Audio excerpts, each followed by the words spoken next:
Hi guys! All right, it is 2 o'clock on Thursday, so that means it is time for Book Talks with a librarian from the Grandview Heights Public Library, and today that is me. My name is Julie, and we are live in my dining room, and I have quite the stack of books I'm excited to share with you today. So let's go ahead and jump right in.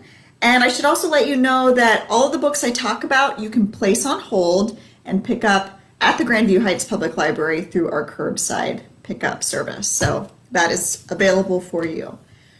Okay, so I'm going to be talking today about books for 4th through 6th graders and then books for 7th through 12th graders. So I'm going to start, here we go, sorry, the lighting is weird, hope you can see me okay. I'm going to start with the 4th through 6th grade stack. And the first one I'm going to share with you is a graphic novel. This is called Stepping Stones by Lucy Nisley. And it follows along with the main character who is pictured here. This is Jen. And Jen has lived her entire life in the city. That's all she knows. She knows how to survive in the city until one day her mother informs her that she will be moving with her new boyfriend to the country along with his 2 daughters, and Jen will be coming with them. So, you know, Jen is a kid, doesn't have much choice in this matter, so they load up the truck and they move to the country. And Jen struggles to fit in. She struggles to fit in with this new life. She struggles to fit in with the chickens because she is responsible for cleaning out the coop every day. And she struggles to fit in with her new stepsisters. So a lot of things going on in Jen's world. One of the things that I really liked about this book, well, there's multiple things, but one is it's hilarious, first of all.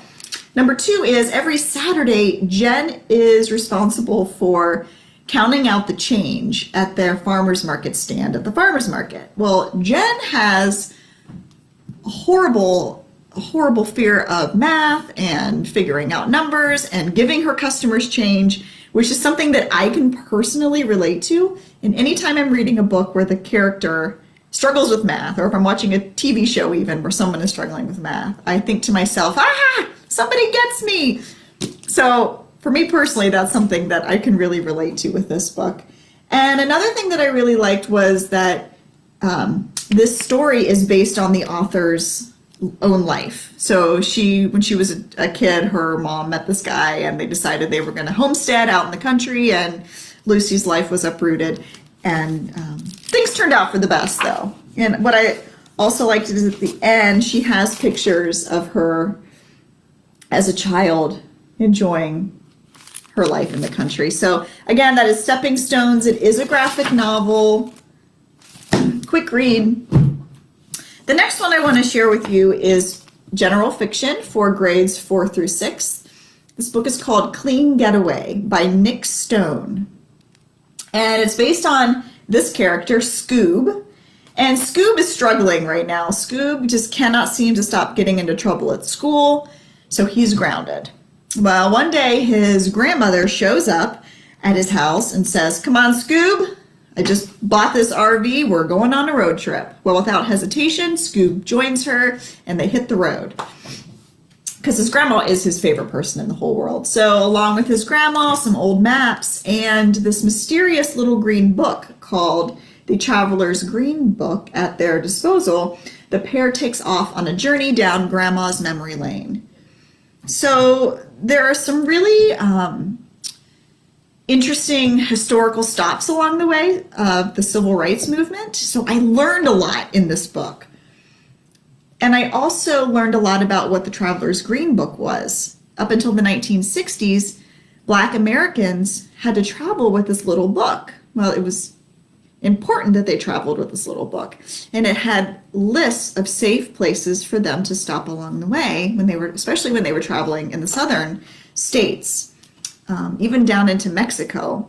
This book was a helpful resource, and it would list safe hotels where they could stay, safe restaurants where they could eat, where they would not be harassed, and where they could feel safe. So it's a little bit of history that we don't hear much about, but it's important to learn about. So if you read this book, it might inspire you to learn a little bit more about the Traveler's Green Book. So back to the story. Things take an unexpected turn in Scoob's road trip when he notices that in every state along the way, his grandmother keeps changing the license plates. So that's fishy, first of all. And then he starts to notice that she's not answering the phone when his dad calls. And then he starts to notice that she's not answering his questions about where they're going next. So he starts to wonder, is Grandma a criminal? Am I her accomplice? What is going on? So this book is action-packed. It's funny. I actually listened to it, and the person reading it was perfect. So Clean Getaway by Nick Stone. Check it out. The next one is called Bad Bella. This is another one for 4th through 6th graders by Allie Standish. This is Bella. Bella is the best dog in the whole world. At least she thinks so. And she just cannot understand why her family, the McBrides, don't agree with her. So she keeps trying to do things that she thinks will help her family to appreciate how wonderful she is, but no matter what she does, she just can't get it right. And then one heartbreaking day, the McBrides decide to put Bella up for adoption, and they drop her off at the dog shelter. This was very hard to read as someone who loves dogs, but don't worry, things get better, because one day a new family comes in, the Roses, and they are so excited to bring Bella into their home. But Bella has lost her trust in humans. So she wonders, are the Roses a good family? Can I let myself love them? Find out what happens in Bad Bella. Fantastic book. And I love dogs, and I love reading stories about dogs, so that one I flew through. And it's also pretty quick read too, so check that out. Now, I did bring a couple nonfiction with me today. I saw this at the library the other day. I think we could all use a laugh right now. And I was thinking about all of the joke books that we have available at the library. And this is one that I picked up that some of you may appreciate, some of you may not, but it's called The Joke Book for Fortnighters. So I'm not a big Fortnite player at all. So some of these jokes may not resonate with some of you, but others you may find yourself rolling around on the floor with laughter. So I'll give you a couple of examples. Where do things go when husks blow them up? Answer, Kingdom Come. So if you are a Fortnite fan, I'm sure that you totally love that joke. Next one, let's see. How do you heal a cube monster? With a dead kit. Anyway, joke books. Like I said, we can all use a laugh right now. And then I was also thinking that the holidays are next week. Thanksgiving is next week. And I have been watching a lot of food theme shows on the Food Network, most specifically Chopped. So I thought, I want to share a cookbook with everybody on Facebook today. So this is one that I found, The Complete Cookbook for Young Chefs. And it has some really fantastic recipes and resources inside. And this is one recipe that I am going to try. It's rice and bean bowls with corn and avocado crema. Seems like a pretty basic recipe, full of nutrients and not too much like fancy cooking involved. Pretty basic for someone who's just learning to cook. And then another thing I really liked about it is in the back there are conversions and equivalents, so like how many tablespoons in a cup, etc. And that was also a very helpful resource. Ways to properly hold a knife when you're cooking, ways to properly clean a knife when you're done. So more than just recipes in this book. Now, switching over to books for older readers. This first one is actually one that I'm reading right now. Fire from the Rock. Let me get it so you can see the cover. Sorry about the glare. There you go. Fire from the Rock by Sharon Draper. And Sharon Draper, if you've never read any books by her, my cat is right here, sorry. Sharon Draper is an author from Ohio. and her books are fantastic. And I realized that this is one that I had never read. And it's based on actual events. And it follows along. The main character's name is Sylvia Patterson. And she is so much looking forward to high school for all the normal reasons, being treated more like an adult, learning more about the world, joining clubs, and enjoying football games and dances. But in her year 1957 and her town, Little Rock, Arkansas, things are anything but normal.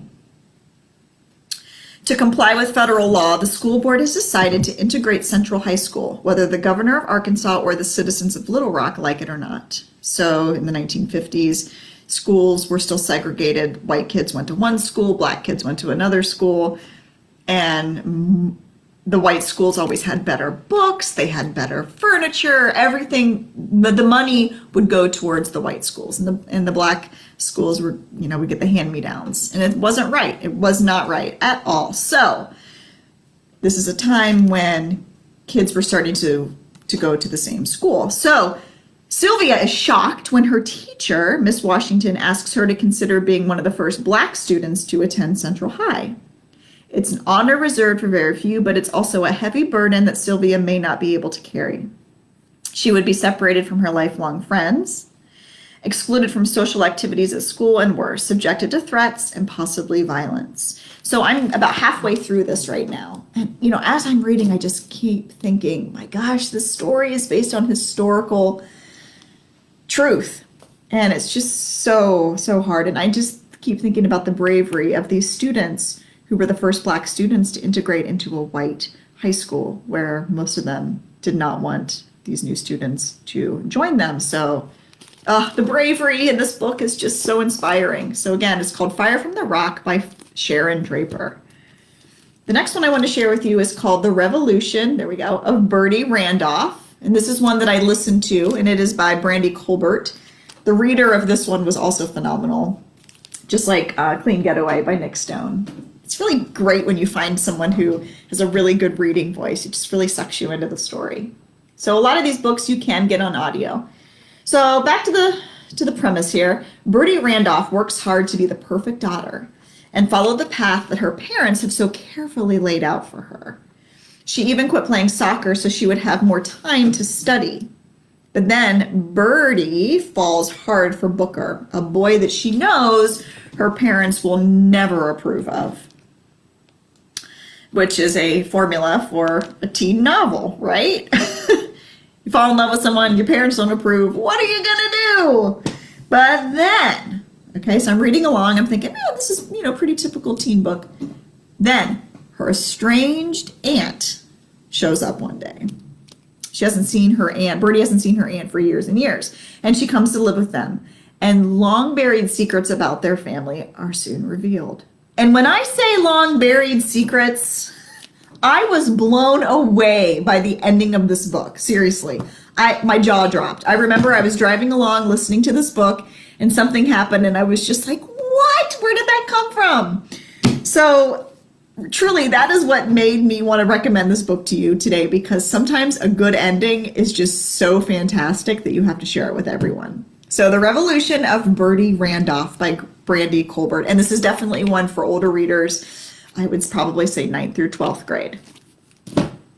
And then this next one, the last book of the day, is called This Is My America. And I would say it was probably my favorite book that I read this month. And the author is Kim Johnson. This book was intense, you guys, but it was so good and such an important book for the times that we're living in right now. So every week, 17-year-old Tracy Beaumont writes letters to Innocent's ex, asking the organization to help her father, who is an innocent black man, on death row. Now, after 7 years, Tracy is running out of time and her dad only has 275 days left. She knows her dad is innocent. Family knows that her dad is innocent, and Innocent's X is an organization that helps free people who are wrongfully accused. Well, one night, to make things even more complicated for poor Tracy, the police arrive banging on the door, and Tracy's older brother, Jamal, goes from being a bright track star to being a thug on the run for a crime that he also did not commit, the killing of a white teenager at his school. So this book really has it all. It's part mystery. It's got characters who are wrongfully accused, and it's maddening because no one will listen to the evidence that is right in front of them. It's really important because of all the racism that is happening in today's world. And there's a little bit of romance. Wouldn't be a young adult book without it. And it's an important book about the strength of families and, keeping each other safe, helping each other feel safe and loved. And yeah, I've been recommending this book to everyone. It's so good. This is My America by Kim Johnson. All right, so that is all the books I have for you today. If you would like to share in the comments anything that you have been reading recently that you would like to recommend, please do. I'm always open for suggestions. So thank you for joining me. Happy holidays, and please stay safe, everyone. Take care.